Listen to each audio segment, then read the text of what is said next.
उत्तर प्रदेश के फिरोजाबाद जिले में कांग्रेस के वरिष्ठ नेता धर्म सिंह यादव ने प्रेस वार्ता करके फिरोजाबाद नगर निगम पर भ्रष्टाचार के आरोप लगाए। धर्म सिंह यादव ने कहा कि नगर निगम का भ्रष्टाचार किसी से छिपा नहीं है। उन्होंने कहा जो सड़कें 1-2 साल पहले बनाई गई थी उसी पर दोबारा काम कराया जा रहा है और घटिया सामग्री का भी इस्तेमाल किया जा रहा है। उन्होंने बिना नाम लिए भारतीय जनता पार्टी के कई नेता पर भी भ्रष्टाचार के गंभीर आरोप लगाए हैं। किसी भी संस्था को चलाने के लिए उसका एक बजट होता है। नगर निगम और नगर पालिका फिरोजाबाद के लिए उत्तर प्रदेश सरकार के द्वारा प्रतिवर्ष जो अनुदान दिया जाता है और जितना अनुदान दिया जाता है उससे ज़्यादा की धनराशि का काम कराने का आपको कोई राइट नहीं। लेकिन जब संसाधन आपके पास नहीं है और उससे ज़्यादा का काम आप करा रहे हैं तो ये निश्चित तौर पर सरकार के आदेश की अवहेलना है और इसकी वसूली जिन लोगों के द्वारा ओवरड्राफ्ट काम कराए गए हैं उनके व्यक्तिगत स्रोतों से करानी चाहिए। इसके लिए चेयरमैन जिम्मेदार हैं, इसके लिए नगर के जो आयुक्त हैं वो जिम्मेदार हैं, नगर पालिका के ईओ जिम्मेदार हैं, नगर निगम का जो एग्जीक्यूटिव ऑफिसर है जिनको खजाने की जिम्मेदारी है, चेक की पावर है, वो सारे लोग इसके लिए जिम्मेदार हैं कि शासन के आदेश की अवहेलना क्यों हो रही। अगर शासन के आदेश के अनुसार काम किया जाता तो शायद किसी ठेकेदार का बकाया नहीं होता। अभी भी मैं आपको एक उदाहरण दे दूं कि फिरोजाबाद में जो स्मार्ट सिटी परियोजना चल रही है जिसमें स्मार्ट रोड का निर्माण है, इसका एक डीपीआर तैयार किया गया। इस डीपीआर तैयार कराने में आप नगर निगम के सामने पहुंच जाइए। आप इस नगर निगम के सामने और बिमला टावर के सामने के रोड में आप अंतर देखिए, कितना अंतर है। क्या नगर निगम के सामने से हमारे वाहन स्मार्ट गति से चल सकेंगे? यहाँ से भी ज़्यादा जाकर आप जब स्टेशन रोड पर जाएंगे तो स्टेशन रोड पर सिंगल वाहन का निकलना आज की तारीख में भी बड़ा मुश्किल है। लेकिन जब ये रोड दोनों तरफ से सिकुड़ जाएगी तो वाहनों का आवागमन कैसे होगा? और ये सरकार के पैसे का लूटने का एक षड्यंत्र है। पहले ऐसा बना दो, जब सरकार आगे कुछ कहेगी तब फिर उसको पुरानी उस पर करेंगे।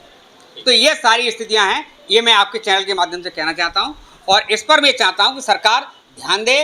सरकारी धन की लूट और बंदरवाट बंद होना चाहिए। नगर निगम क्षेत्र में सड़कें जो बनी हुई हैं उन्हीं सड़कों को दोबारा से बनाया जा रहा है।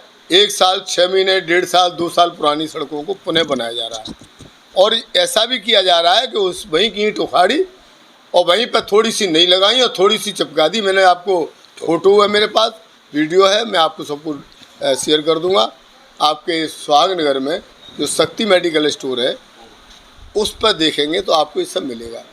दैनिक जागरण का कार्यालय से थोड़ा सा आगे जाएंगे, मेडिकल स्टोर है, वहाँ आपको अभी आपको मालूम पड़ जाएगा। मैंने फ़ोटो भी वहीं के मंगवा के आपको हमारे पास मोबाइल पे है, आप सब लोग ले सकते हैं। सवाल यह है कि ठेकेदारों का ठेकेदार सारा मैनेज करता है और बड़े पैमाने पर सरकारी धन की लूट हो रही है। मुझे याद है कि सन 1995 में जब पहला चुनाव जनरल चुनाव हुआ था तब चेयरमैन के चुनाव में के बाद कल्याण सिंह सरकार ने इस नगर के सभी नगर के विकास के लिए धन भेजना शुरू किया था। वो पैसा खर्च नहीं हुआ था। 2000 में नए जो ठेकेदार आए और उनके समय में जो पैसा आया, एक सड़क को 3 बार बना करके लूटा गया था। वो क्रम आज भी जारी है। बनी सड़क को तोड़ो और उसी को बनाओ। लेकिन नगर क्षेत्र के अंदर 13 ग्राम सभा नहीं आई, उन पर जो नई कॉलोनियाँ बसी हैं उनकी गलियाँ नहीं हैं, अभी तक निर्माण नहीं हुए, वहाँ बिजली के खंभे नहीं लगे। लेकिन हमारे आर्यनगर में प्रत्येक गली में पहले से खंभे लगे हुए हैं और फिर ठेकेदारों द्वारा खंभे लगाए गए। यहाँ बिजली की आवश्यकता है, वहाँ खंभे लगाने की आवश्यकता है, वहाँ जनता को लूटा जा रहा है। उस दिन हमारे पड़ोस में कुछ लोग प्रकाश नगर की महिलाएं वो पुरुष आए थे, उन्होंने कहा था हमारी ये परेशानी, लेकिन उन्हें सुना नहीं गया, दुत्कारा गया। सवाल ये है कि जहाँ आवश्यकता है सड़क निर्माण की वहाँ नहीं बन रही है। आपको मैं टेंडर जो अभी दिए हैं, ये सारे टेंडर 1-2 सड़क को छोड़ दें तो ये टेंडर पुरानी सब जो पहले से बनी हुई सड़कें हैं, 1 साल 1.5 साल 2 साल पहले जो बनी हैं उन्हीं को दोबारा से तोड़ो बनाओ और नगर निगम के धन को लूटो। ये क्रम जारी है। इसी के लिए हमने आज ये प्रेस वार्ता बुलाई है। हम चुनौती देते हैं इस नगर के अंदर जो भी भारतीय जनता पार्टी के नेता बड़े से बड़े हों, वो आगे बताएं कि क्या कारण है कि 10 करोड़ का जो इस समय हमारे मानव जी सभासद थे उस समय आपत्ति इनके द्वारा की गई थी कि 10 करोड़ का घपला हुआ था जब सीवर लाइन पड़ी थी, और जब सीवर लाइन पड़ी थी तो आपकी वाटर लाइन टूट गई थी। तो सीवर लाइन डालने के बाद जो गलियां टूटी थी उनके निर्माण के लिए 10 करोड़ आया था। इन लोगों ने आपत्ति की थी और उस समय वित्तीय अधिकार सीज किए गए थे, आपको याद होगा। और उसमें आज तक पता नहीं चला। बीच में एक टर्म आया, समाजवादी पार्टी का चेयरमैन के हाथ में आई थी नगर निगम, बाकी सब भारतीय जनता पार्टी के हाथ में रही है। कि वो कितने क्या थे ये आपको सब पता है। उनके टाइम में एक चेयरमैन को जेल भी जाना पड़ा था, राकेश दिवाकर को। और आज वो 10 करोड़ के मामले में उस समय के सत्ता से जुड़े नेताओं ने क्यों नहीं कराई, आज क्यों नहीं हुई? मेरा सवाल यह है कि सरकारें आती रही जाती रही, मेयर बनते रहे बिगड़ते रहे, लेकिन इस जो नगर की जो लूट हुई है उस पर किसी ने कंट्रोल करने की बजाय लूट जारी रही। हम दाद देते हैं उनकी हिम्मत को। पूर्व मेयर नूतन राठौड़ जिन्होंने हिम्मत करके ट्यूबवेल ऑपरेटर्स के डबल भुगतान पर आपत्ति उठाई थी, लेकिन बाद में उनके मुंह को बंद कर दिया गया। जल निगम और नगर निगम दोनों जगह ट्यूबवेल के जो ठेकेदार के अंदर काम करने वाले ऑपरेटर थे, ट्यूबवेल ऑपरेटर, उनको वही नाम यहाँ थे, वही नगर निगम में थे, वही जल निगम में थे। दोनों जगह से पेमेंट लेना बताया गया था, लेकिन उसके बाद उनको भी बंद कर दिया गया। हालात ये हैं कि यहाँ धन लूटने के अलावा ये स्मार्ट सिटी नहीं बनेगा। जैसा था वो भी अब बारूद के ढेर पर खड़ा है। बारूद के ढेर पर इसलिए खड़ा है कि यहाँ पर जो नीचे वाटर लाइन टूट गई है, अब नीचे बिजली की लाइन बिछाई जा रही है। अगर किसी दिन बिजली की लाइन में गड़बड़ हुई तो वाटर लाइन के माध्यम से पूरे शहर के अंदर वो करंट जाएगा। और इसीलिए हमारे भारतीय जनता पार्टी के नेता इस नगर को छोड़कर बाहर कॉलोनियों में बसने जा रहे हैं, हम लोगों को बारूद पर ढेर पे छोड़ करके।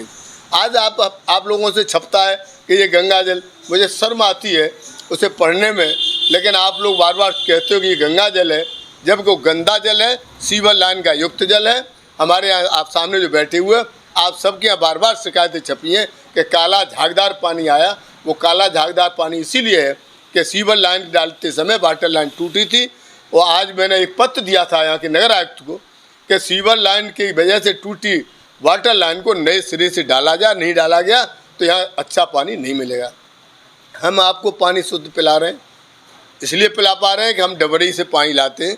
अगर यहाँ का पानी अगर जो आरओ वाला दे तो वो ये मान लीजिए कि जो यहाँ का पानी है उसी में गोली डाल करके सप्लाई कर रहे हैं। आप कई बार बता भी चुके हैं, आपत्ति भी कर चुके हैं, लेकिन यह सुनने वाला नहीं है।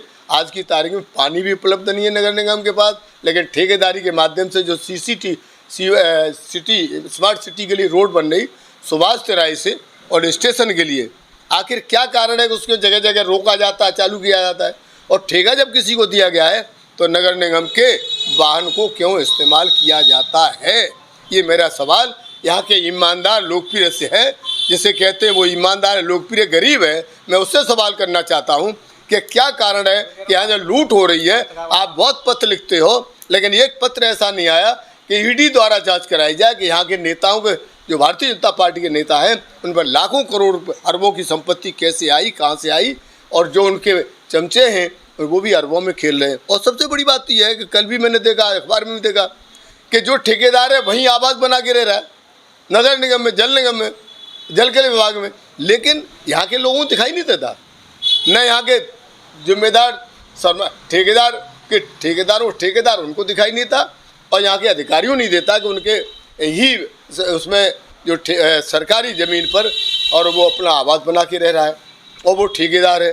तो ठेकेदारों के माध्यम से ठेका, और ठेकेदारों के अन्य भी वक्त हैं जो मैनेज करते हैं। मैंने तो, मेरे पास दबी जबान से एक ठेकेदार ने ये कहा कि नगर आयुक्त ने मीटिंग बुलाई थी ठेकेदारों की, 30,000 रुपये दीजिए तिरंगा के लिए, अखबार में छपा के तिरंगा के लिए उपलब्ध कराने के लिए पार्षद और यहाँ के कर्मचारियों से व्यवस्था की जाएगी, लेकिन वसूला जा रहा है ठेकेदारों से। ठेकेदार 30,000 देंगे? क्या ईमानदारी से आपका मामला है? बेईमानी नहीं है तो कैसे दे देंगे? आपकी कृपा दृष्टि नहीं तो क्यों नहीं देंगे? लेकिन यहाँ पर ऐसे ठेकेदार भी हैं जिन्होंने उन्हें ठेके में कमीशन नहीं दिया तो उनको ब्लैक लिस्ट कर दिया गया, लेकिन बाकी तो हम पढ़ते हैं कि उनको चेतावनी देकर छोड़ दिया। चेतावनी की कीमत क्या है वो नहीं बताएगी कि चेतावनी कितने रुपए में दी गई और कैसे मैनेज किया गया। स्टाफ में रहते हुए भी वो ठेकेदारी भी करता है।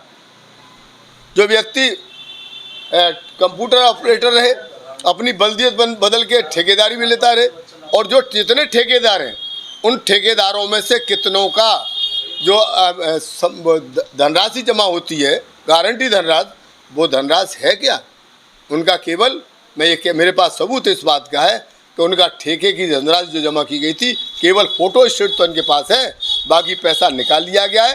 बैंक में गारंटी वाली फीस भी निकाल ली गई है, उनके पास नहीं है और इसकी वसूली नहीं हो सकती। ये है।